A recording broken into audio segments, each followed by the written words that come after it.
Let us learn 24 consonants first. પ્રથમ આપણે 24 પ્રકારના વ્યંજનો કઈ રીતે વંચાય, બોલાય કે લખાય છે તે શીખી લઈએ. અહીં બે કોલમ બનાવ્યા છે. એકમાં કુલ 24 નંબર લખી દેવાના અને બીજામાં કોન્સોનન્ટ લખવાના છે.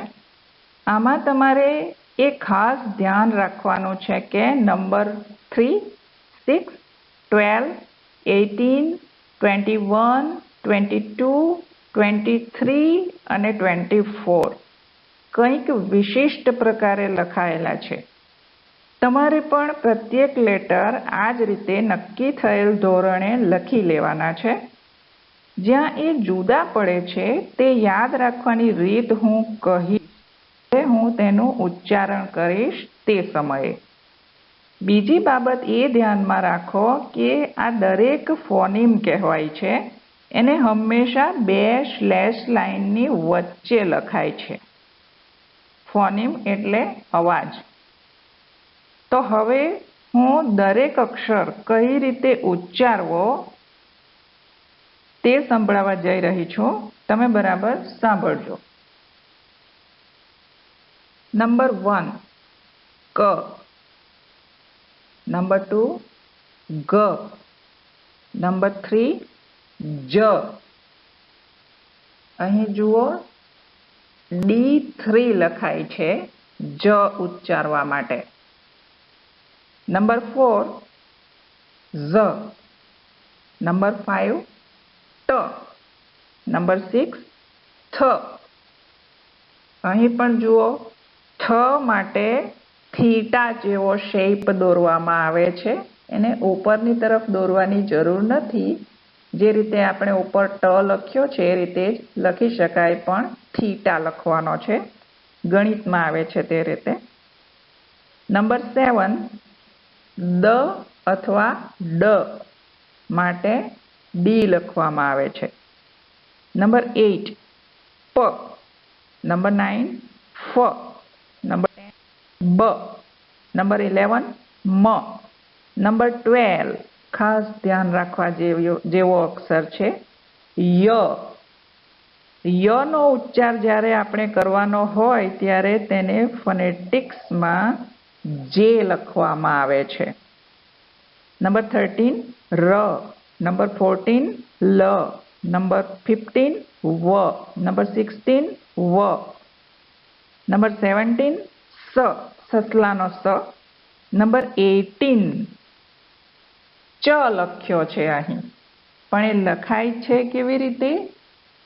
ટી અને લોંગ એસ દોરવાનો છે. એમ સમજો કે એક સળિયો હોય અને ઉપરથી વાંકો વાળ્યો હોય અને નીચેથી પણ વાંકો વાળ્યો હોય. બે છેડા ઉપર નીચેથી વાંકા વાળ્યા હોય તે રીતે લોંગ એસ પણ કહી. તો આ રીતે ચ લખાય છે, ટી અને લોંગ એસ.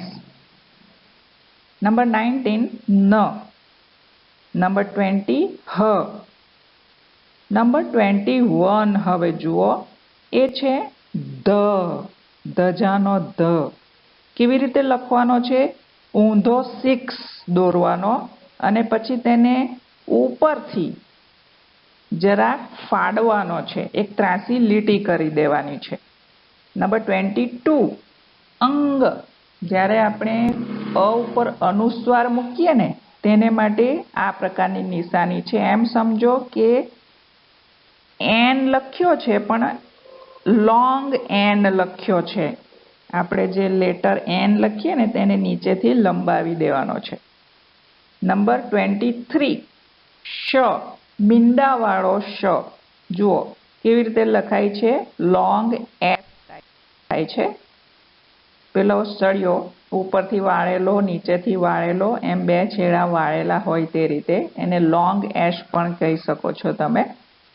અને નંબર 24 ઝ, પણ ઝ જે ગુજરાતી લેટર હું બોલું છું તે ટૂંકો ઝ છે. ઝ ના નીચે આપણે થોડી લીટી જેવી દોરી દેવાની, એટલે અટકવા માટે બોલાય છે ઝ. એના માટે લખાય છે 3.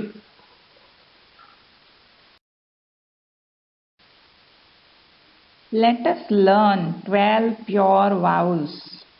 હવે આપણે 12 પ્રકારના શુદ્ધ સ્વરો વિશે સમજીએ.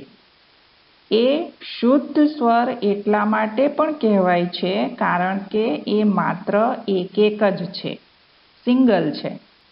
જ્યારે ડિફ્થોંગ્સ શબ્દમાં સ્પેલિંગમાં જ ડાય લખાય છે. ડાય એટલે બે, એટલે કે જ્યારે બે સ્વરો સાથે આવશે તો તેને ડિફ્થોંગ્સ ગણાશે. પણ એ તમે નેક્સ્ટ સ્લાઇડમાં નિહાળશો. તો ચાલો આપણે તેને વાંચી જઈએ. હું વાંચું ત્યારે તમારે એના ગુજરાતી અક્ષરો નોંધી લેવાના છે અને જે ફોનિમની બાજુમાં કોલન મૂક્યું છે તમે જોઈ લો એકવાર.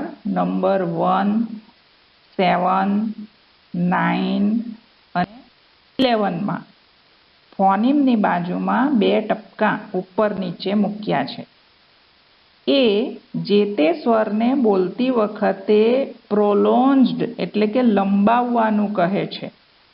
હું જે તે સમયે બોલીશ એટલે તમે સમજી જશો. એ અવાજને હું લંબાવીને વાંચીશ. તો ચાલો આપણે વાંચીએ. નંબર 1 ઈ. જ્યારે ગુજરાતીમાં આપણે ઈને લંબાવીએ ત્યારે ઈ એમ લંબાવીએ છીએ. નંબર 2 ઈ. આ ઈ શોર્ટમાં છે. નંબર 3 એ. નંબર 4 એ. નંબર 5 આ. એ પણ લંબાવવાનો છે. નંબર 6 ઓ. નંબર 7 ઓ. નંબર 8 ઉ. શોર્ટ છે, ટુ કહેવાયેલો છે. નંબર 9 ઉ. લાંબો ઉ છે, લંબાવવાનો છે. નંબર 10 અ. જ્યારે આપણે અ બોલીને અટકી જવાનું હોય તે અ. નંબર 11 અ. આખો અ હોય અને અ લંબાવવાનો હોય ત્યારે આ રીતે લખાય છે.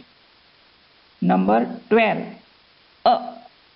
આ જે અ છે એ નંબર 10 થી જરા જુદો છે. એ જ્યારે સ્પેલિંગ આવશે ત્યારે હું તમને સમજાવીશ. પણ અત્યારે આટલા કુલ 12 તમારે બરાબર લખતા શીખી જવાનું છે. Let us learn 8 diphthongs. diphthongs એટલે કે હવે બે સ્વરો સાથે આવે છે. આપણે તે વાંચવાની કોશિશ કરીએ. નંબર 13 થી જ હું શરૂ કરું છું કારણ કે 1 થી 12 આપણે જોઈ ગયા. તો આ છે 13 to 20. તો નંબર 13 આ રીતે વંચાય છે. તમે લખી લેશો એના ગુજરાતી અક્ષરો. એ. નંબર 14 આઈ. નંબર 15 ઓય. નંબર 16 ઔ. નંબર 17 આઉ. નંબર 18 ઈ અ. નંબર 19 ઉ અ. નંબર 20 એ અ.